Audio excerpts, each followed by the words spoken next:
Question है, मानव में वहन तंत्र के घटक कौन कौन से हैं, इन घटकों के क्या कार्य हैं। ठीक है, ये क्वेश्चन है हमारा। इसको कह सकते हैं हम परिसंचरण तंत्र भी कह सकते हैं, संवहन तंत्र भी कह सकते हैं। वहन तंत्र को संवहन तंत्र भी कह सकते हैं, परिसंचरण तंत्र भी कह सकते हैं। ठीक है, इसके बारे में बताना है हमने कि कौन कौन से हैं करके। तो मानव में वहन तंत्र के मुख्यतः 4 घटक होते हैं। ठीक है, हृदय, रक्तवाहिनियाँ, रक्त और लसिका। तो सबके इस पे विस्तार से पढ़ेंगे इनके बारे में। पहला है हृदय।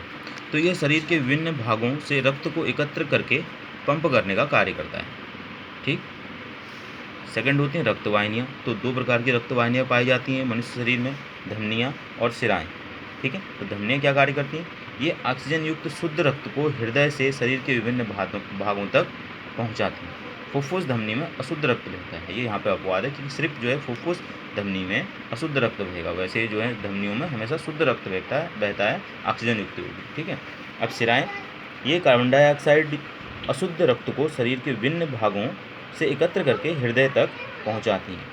फुफ्फुस शिरा में शुद्ध रक्त बहता है। एक इसमें भी अपवाद है कि फुफ्फुस शिरा में शुद्ध रक्त बहेगा, बाकी शिराओं में सब में अशुद्ध रक्त यानी कार्बन डाइऑक्साइड युक्त रक्त बहता है। ठीक। और तीसरा आता है वहन तंत्र का घटक रक्त। तो रक्त क्या है? रक्त एक तरल संयोजी ऊतक है। लाल रुधिर कणिकाएं या लाल रुधिराणु का हीमोग्लोबिन ऑक्सीजन को कोशिकाओं तक पहुंचाता है। रक्त जो है CO2, उत्सर्जी पदार्थ, भोज्य पदार्थ, हार्मोन्स, प्रतिजन, प्रतिरक्षी आदि का परिवहन करता है। श्वेत रक्त कणिकाएं रोगों से सुरक्षा प्रदान करती हैं, एंटीबॉडीज़ बनाकर शरीर में। रक्त शरीर का ताप नियमन तथा अंतः वातावरण की भौतिक स्थिति को बनाए रखने में भी महत्वपूर्ण भूमिका निभाता है। ठीक। फिर चौथा आया वहन तंत्र का घटक लसिका।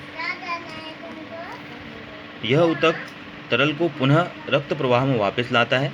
लसिका गांठों में बनने वाली लिम्फोसाइट्स शरीर की सुरक्षा प्रतिक्रिया में महत्वपूर्ण भूमिका निभाते हैं। तो ये लसिका का कार्य हुआ। ठीक है। इसके बाद अगला क्वेश्चन है, स्तनधारी तथा पक्षियों में ऑक्सीजन तथा विऑक्सीजनित रुधिर को अलग करना क्यों आवश्यक है? यानी कि अगर जैसे हम जानते हैं कि मनुष्य का जो हृदय होता है 4 कोष्ठों में बटा होता है। ठीक है, 2 में जो है शुद्ध रक्त बहता है, 2 में अशुद्ध रक्त बहता है। वैसे ही कह रहा है स्तनधारी, मनुष्य भी स्तनधारी हुआ और पक्षी हुआ, उसमें भी कह रहा है वो ऑक्सीजन और विऑक्सीजन मतलब CO2 युक्त वाला रुधिर को अलग करना क्यों आवश्यक है, कह रहा हूँ। ठीक।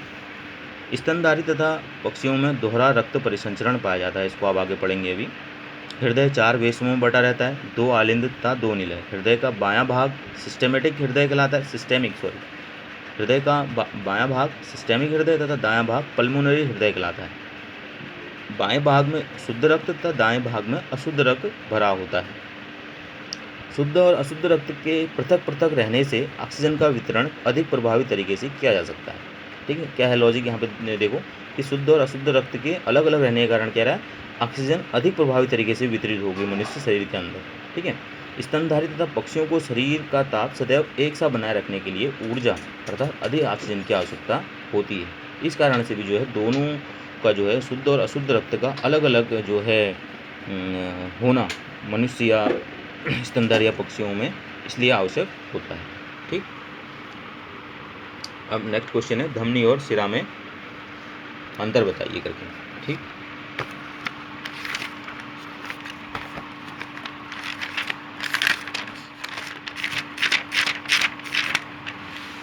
यहाँ पे मैंने नोट किया है धमनी और शिरा में अंतर। यहाँ पे देख सकते हैं, एक साइड धमनी लिखा है, एक साइड शिरा लिखा है।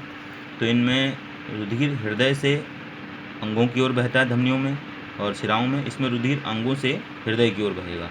ठीक है। हृदय स्पंदन के कारण इसमें रुधिर रुक रुक कर तथा अधिक दबाव के कारण बहता है, और शिराओं में रुधिर के बहाव की गति धीमी व एक सी रहती है। इसमें पल्मोनरी धमनी को छोड़कर सभी धमनियों में शुद्ध रक्त बहता है, और पल्मोनरी शिरा को छोड़कर सभी शिराओं में अशुद्ध रक्त बहता है। ठीक है।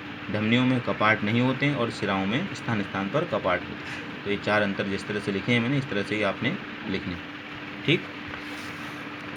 इसके बाद अगला क्वेश्चन है, उच्च संगठित पादप में वहन तंत्र के घटक क्या हैं? ठीक है, जैसे हमने पहले मनुष्य में पढ़ा था वहन तंत्रीय घटक यानी संवहन तंत्रीय घटक, वैसे ही उच्च पादप यानी पौधों में, पेड़ पौधों में वहन तंत्रीय घटक क्या है उनके बारे में बताना है। तो उच्च संगठित पादप में वहन तंत्रीय घटक होते हैं जाइलम और फ्लोएम। ठीक है, ये दो ऊतक होते हैं। ठीक है, जाइलम क्या है? जाइलम क्या करता है? जाइलम जड़ से पत्तियों तक जल एवं खनिज लवणों का संवहन करता है। ठीक है, और फ्लोएम प्रकाश संश्लेषण के फलस्वरूप पत्तियों में बने कार्बनिक भोज्य पदार्थों तथा हार्मोन्स का वितरण फ्लोएम करता है। ये विवरण लिखा है, सॉरी वितरण होना चाहिए था, वितरण फ्लोएम करता है। ठीक।